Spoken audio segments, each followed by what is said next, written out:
that's assuming that Peter's done this because he was miffed by one thing, right? Peter Thiel is a smart man. He is a thoughtful man. He's a complicated man, right? He's got more agendas and more reasons for doing things than, you can imagine, right? Right. So what we know are his actions, right? And what he said, that he's funded this thing in this lawsuit. Now, you're talking about billionaires having thin skins and hating the articles we write that are negative. That's true. That's annoying, right? Right. But it's also not quite this issue. So how do you... Our conversation right now is a moral conversation about whether this is right or wrong, not whether this is legal or illegal. But what's right or wrong? Vinod Khosla being miffed when someone writes a negative article? Or Peter... Systematically suing reporters who write negative stories and funding lawsuits that wouldn't exist otherwise. Seems to me we're trying to figure out if... There's no publication in the world who could survive that if Thiel went after the New York Times could. Probably. Washington Post But again, he's not going after Bezos. every publication, right? I mean, this is a specific lawsuit that has specific merits that have been decided by a jury, right? And that publication is Gawker, which doesn't have...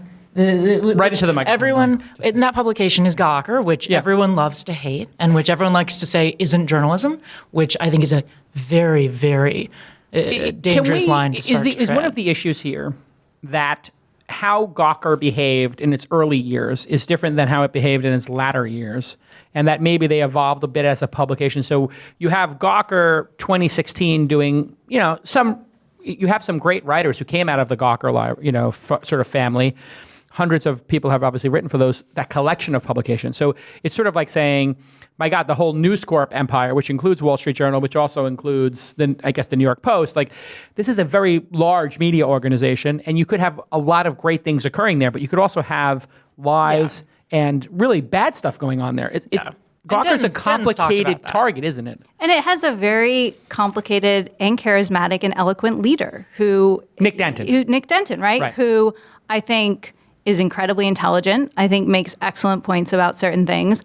I think also holds up parts of Gawker and doesn't talk about other parts. Well, He's a salesman and showman like everyone else. Their response to it was here's all the great stuff we've done.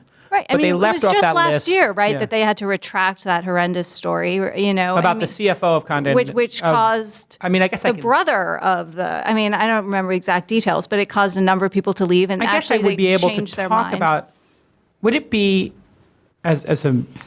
it'd be okay for me to talk about the details of that case because it was out there and talked about. You could, but they now are saying they wish they never had published it, right? Right. So anyway, the CFO of a media company. And Denton has said as much. Right. But then I could come back and say, okay, well, they've also had legitimate scoops. Rob Ford, the Toronto mayor. I just still don't understand what the moral issue here is. Because of course, I could come back and say that, but the fact is we shouldn't be trying to weigh whether a publication is good or not and whether they do enough good journalism to deserve the First Amendment. But at the Code Conference, everyone was talking about Gawker's not journalism. They don't deserve it. I think that's besides the point. But I still don't see the moral line Peter Thiel has crossed by funding a lawsuit against a specific case where he thinks any news organization was wrong to publish the information.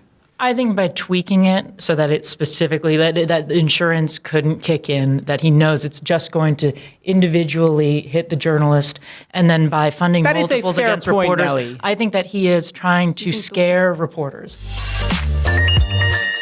Yes, Braintree. Thank you so much for supporting independent media like This Week in Startups. And when your customers pay, you're going to need to keep their information safe. This is absolutely critical. As you know, you see hacking occurring constantly, and making sure that your customers' payment information and their transactions are safe is critical, and it's critical to Braintree.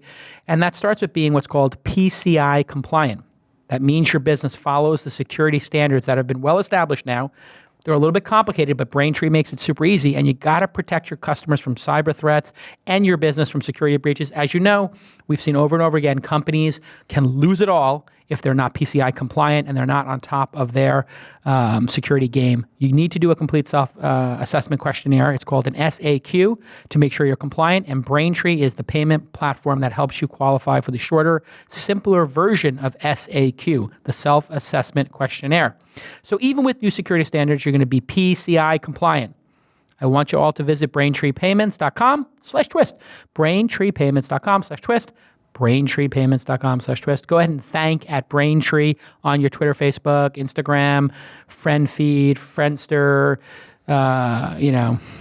Pounce, whatever you use for your social media, go ahead and thank @Braintree for supporting independent media like This Week in Startups. That URL again, braintreepayments.com/twist. Thank you so much to our friends at Braintree. They've been such an amazing sponsor and partner of This Week in Startups, even This Week in Startups Australia that Mark Pesci does. Yes, we're doing 20 episodes this year thanks to our friends at Braintree. And I love the product. A lot of my startups use it, and it's so easy to use, and you'll be PCI compliant. Okay, let's get back to this amazing episode.